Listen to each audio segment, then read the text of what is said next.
Hello, students. I hope you all are well. We all are praying for you and for your family members. Really, we all are missing you all, children.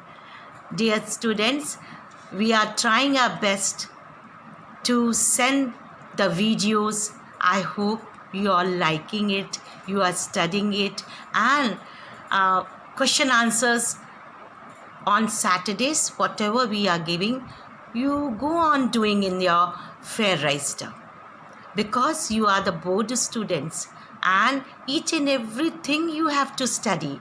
So if you want, you can prepare the notes also.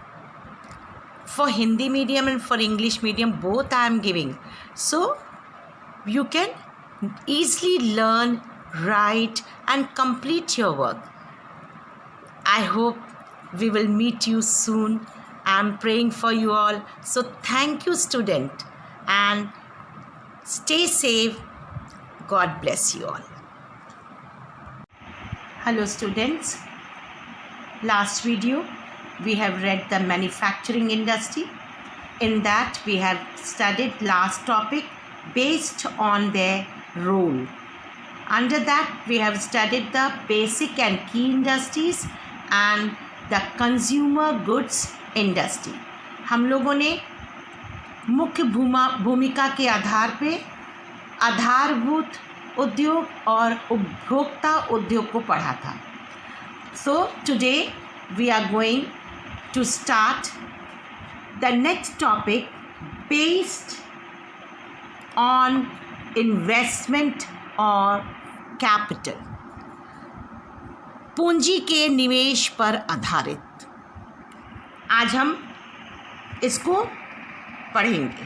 So under the based on investment of capital, पूंजी के निवेश पर आधारित, first is small scale industry.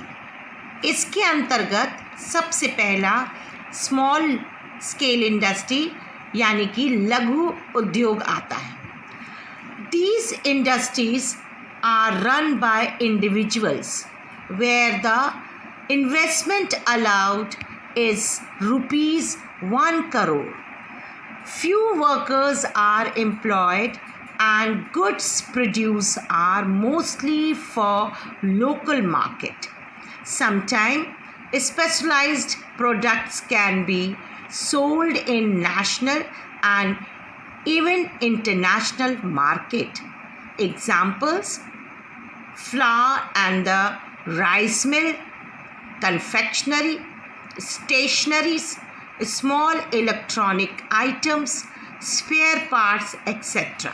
And also the ready-made garments comes under this in small scale industry. तो इसको हम ऐसे समझ लें कि एक लघु उद्योग को परिसंपत्ति की एक इकाई पर अधिकतम निवेश मूल्य के परिप्रेक्ष्य में अभी परिभाषित किया जाता है. जैसे कि इसमें केवल 1 करोड़ रुपए आप इसके लागत में लगा सकते हैं. जो भी आप बिजनेस करना चाहते हैं उसमें आप 1 करोड़ रुपए 1 crore rupees you can invest in this. And only a few workers, थोड़े इसमें वर्कर्स की, श्रमिकों की ज़रूरत होती है. And employees the goods produce are mostly for local market. और इसमें जो गुड्स प्रोड्यूस होते हैं, जो सामान बनते हैं, वो लोकल मार्केट के लिए, जो करीब के बाज़ार हैं उन्हीं में उसको सप्लाई के लिए इस्तेमाल किया जाता है.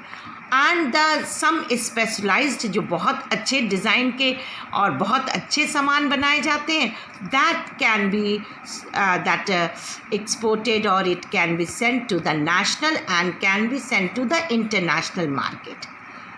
एंड ऑल्सो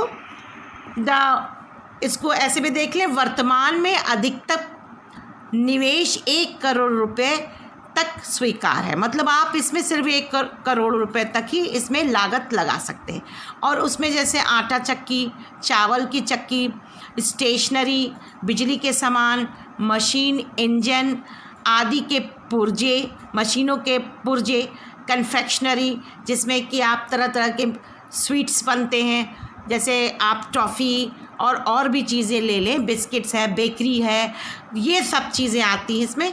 तो इसमें केवल 1 करोड़ रुपए तक आप इसको लगा सकते हैं।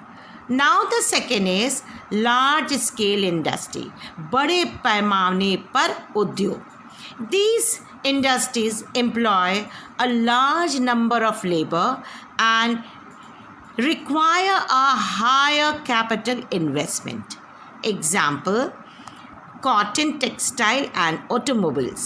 तो इसको आप इस तरह से देख लें कि ये उद्योग बड़ी संख्या में, बहुत ज़्यादा जो है इसमें मज़दूरों की, श्रमिकों की ज़रूरत होती है, जो बहुत सारे मज़दूरों को रोज़गार देते हैं, और इसमें बहुत ज़्यादा पूंजी की ज़रूरत होती है एंड ऑल्सो द निवेश की आवश्यकता होती है, जैसे कि सूती वस्त्र और ऑटोमोबाइल्स एग्जाम्पल इसके हैं। नेक्स्ट देखेंगे, नेक्स्ट पर टॉपिक पे हम आते हैं, based on bulk and weight of raw material and finish goods. तो ये जो है बहुत ही सामान जो है किस पे बेस होता है, किस पे आधारित होता है, भारी सामान पे। जो मटेरियल, जो भी सामान होता है वो बहुत भारी होता है, तो इसलिए इसके अंतर्गत हम सबसे पहले हैवी इंडस्ट्रीज़ को देखेंगे। These industries use heavy and bulky raw material. These industries require larger investment and large amount of raw materials. Example, cement, iron and steel industries.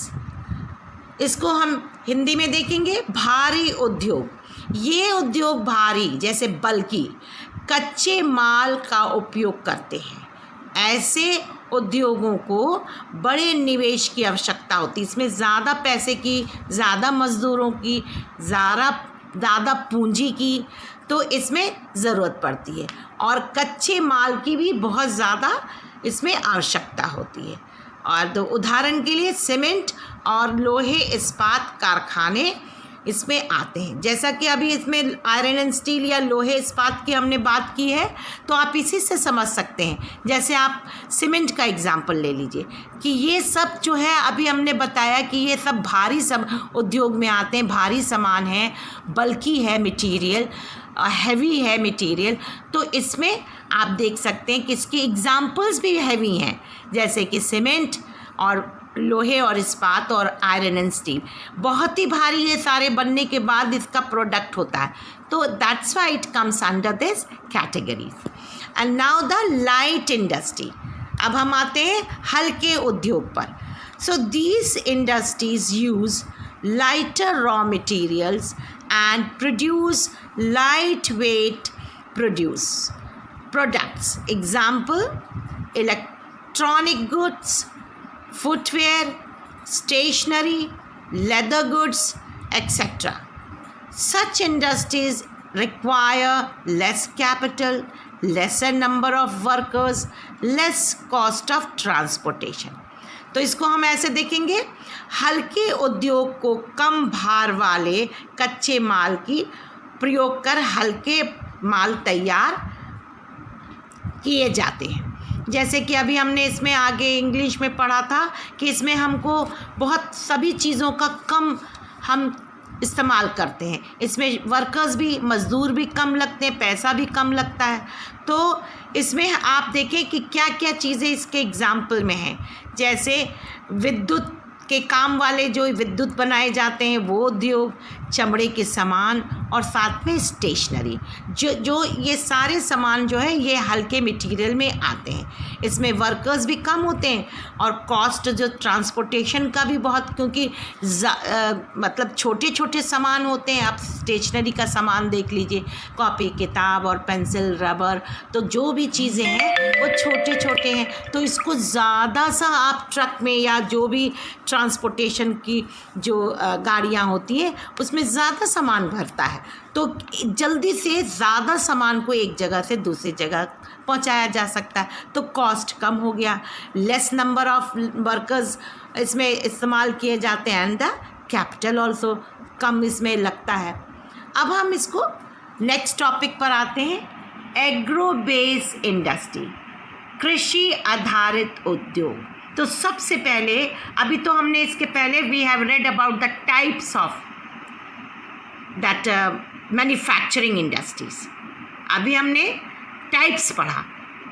So now individually we are going to study the agro base industry में what are the things comes. तो उसमें हम लोग cotton पढ़ेंगे, फिर jute पढ़ेंगे, और भी बहुत सी इंडस्ट्रीज़ को हम आगे पढ़ेंगे। और साथ में उसके बाद है मिनरल बेस इंडस्ट्री।